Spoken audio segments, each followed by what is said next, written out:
Okay, we're going to be looking at interest groups right now, and I just started off with the top sort of 25 interest groups if we were to try to assess their power in Congress in DC. So let's look at this policymaking system. This is guiding the unit that we're in right now. We've already looked at parties and elections, and you're reading a chapter on the media. We're talking about interest groups today. So you'll find all of those right there at the linkage institutions, and it is just what it sounds like. Interest groups, like the parties, like elections, like the media, connect you, the people, to your government, and your government would be those policy-making institutions. So yeah, that's where we're going to be focusing, and your interest groups, they connect you to the government, but the purpose of connecting you to the government is to get policy that benefits you, and hopefully doesn't cost you and your interest group too much. Okay, so you're going to see this image at the bottom of a lot of slides. When we say interest groups, they're often represented by lobbyists, and you'll find a whole slew of lobbyists' office on K Street in DC. And I also want to make sure I can use the term lobbyist easily. A lobbyist is a person who works for an interest group trying to make change, trying to get policy from those in government. So a little bit to distinguish interest groups from political parties. Interest groups, they're not trying to win elections, so they're not nominating candidates. They have one issue or sort of a broad issue. A special interest group, we might say, has a more narrow, or a single issue group, single issue group might have just one focus. But in general, we think of the parties as generalizing, providing a whole bunch of different policies and values for a voter, to get that big, large block of voters in the middle. Interest groups want to influence and control government's policies. So they might advocate for an issue and also endorse a candidate. But they're not going to nominate that candidate. And one of the biggest ways that they can help support a candidate is through PACs. And when we get to campaign finance, we'll look more at PACs. Those are political action committees that can fundraise and then donate to candidates. So interest groups, they're going to specialize on one topic. Parties, they generalize. And they fulfill important functions in the democratic process. They stimulate interest in an issue. They can represent groups of people. They provide specialized information for you, the people, but also for the government. A lot of data is collected by these interest groups, and then that can be reported for very important functions. And I don't mean that to sound like it's necessarily biased in some way. For example, the National Association of Realtors might collect data on home sales and home purchases, and then they can use that, and it might be a good indicator to understand the current economy.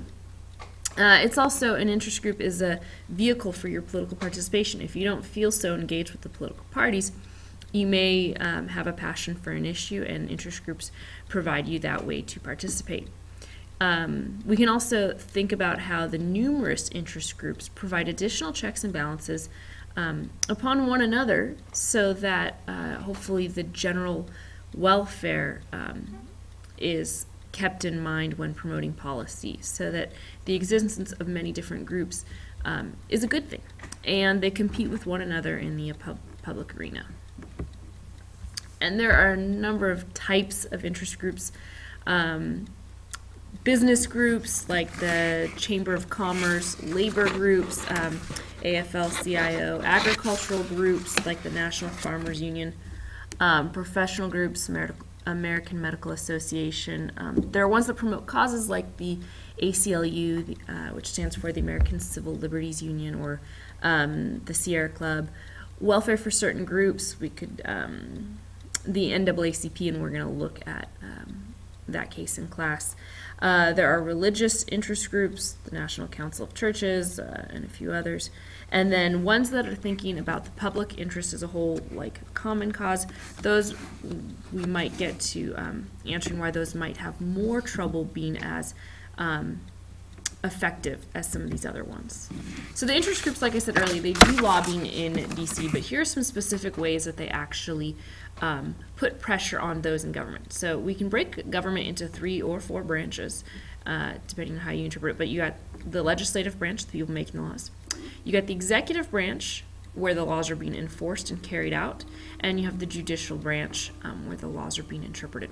So a lobbyist could attend a congressional hearing, they can testify for or against legislation, they can present useful data to Congress, and also they can, make friendships with some of the congressmen and try to educate the congressman on why congressmen should vote one way or another on any particular piece of legislation. So that's lobbyists at Capitol Hill. Then they also might be able to provide information to the Supreme Court. When the Supreme Court is taking briefs on a case, looking at a case, these 9 justices, they are not experts on everything. They know the Constitution, they know law, but they might seek outside information. And an amicus brief, amicus curiae stands for front of the court. And these are briefs, so sometimes you'll hear it amicus curiae, but more often an amicus brief. These are briefs that are filed with the Supreme Court that provide information to the court that might help make their decisions. So, for example, the American Medical Association and AARP are 2 interest groups that provided information through amicus briefs to the Supreme Court when they were deciding on the Affordable Care Act recently.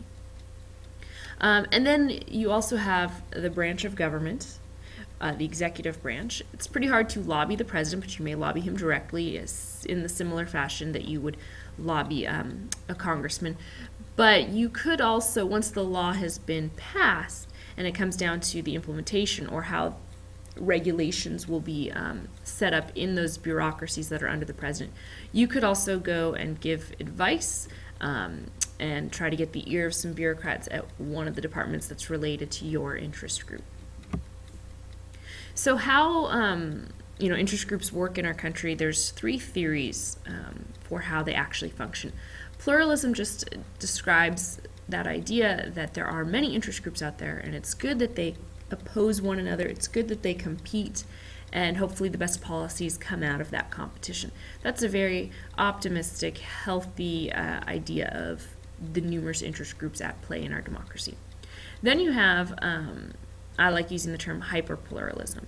This is the idea that we have so many interest groups, and because these so many interest groups have effective ways of getting policy from government, the policies that they get can often contradict and aren't necessarily thinking about the well-being of all. That the government sometimes defers to the interest groups and sort of gives policies to too many and often creates contradictory legislation. The best example I could think of would be with the tobacco industry. And I'm going to pause my video for a sec. Oops. Sorry. Okay, so we were at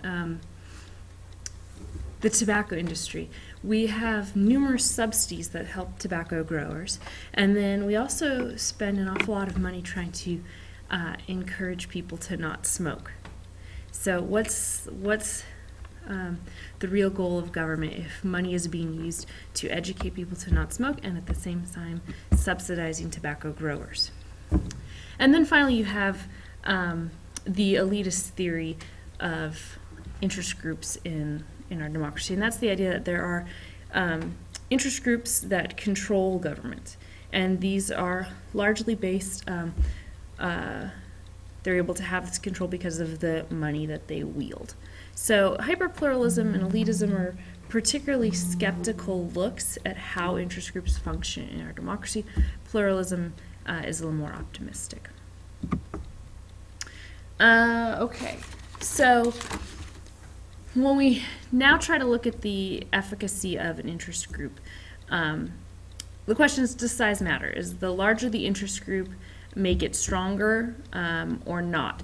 Now, an interest group like AARP absolutely has a lot of strength. It has huge membership, and those members do go out and vote. You know that they are, it's the American Association of Retired Persons, and you know, they can have an amazing impact. But if you are a lobbyist, or if you're working in an interest group and you stay up late nights, working long weekends, trying to get a piece of legislation passed that would help clean air. And you actually get the legislation passed, and it actually does start to clean the air, and the air that we breathe is much, much better. But your friend didn't stay up late nights, didn't work long weekends, didn't help get that legislation passed. They are enjoying that benefit. We call this the free rider problem. And it's a problem when we think about interest groups working. They represent a large group of people, but not everyone is participating. So this is what we mean by the potential group versus the actual group. So interest groups can represent a whole bunch of people, but how many actually join the interest group, actually give it the financial support that it needs? And Olson's law of large groups is the idea that the larger the group is, it actually becomes less effective, that it's less able to reach its goals, that the smaller the group, the closer the potential group is to the actual group, and you'll have people working with greater efforts if they are working as the actual group and representing the potential group, and that's equal, that you've eliminated that free rider problem. Interesting to think about, though. Some of the smaller interest groups can be quite effective. They're better organized, and if they still have the money of a larger group, then they can be effective there. I wanted to show you AARP because it's sort of a different interest group as far as having such a large membership base. And part of it is because of all the benefits they offer to someone who becomes a member. You get insurance, you get representation, you get publications, you get discounts, a whole slew of things that they offer to keep you supporting them. So overall, interest groups have a pretty big influence on public opinion. They give us the information about an issue. They can build up a good or a bad reputation with us, and hopefully they can persuade us to adopt their views and hopefully get out there and vote and support the candidates that they support. So interest groups are not political parties, but they do use political parties because they want to help ensure that candidates like-minded to them get into office so that they have an ear in DC. So they will secure the support of one or both of the parties. They'll fund campaigns through PACs, and they're going to also help campaign hard against candidates who oppose their issues.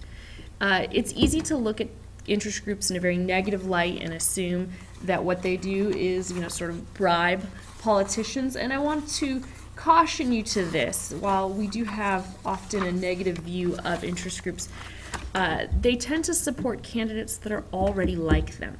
So when those candidates come in office, sure, they're going to promote their policies, but I don't want you to confuse funding someone's campaign that you already agree with and then getting them to promote policy that you want as a direct bribe. That might just be a healthy democratic process.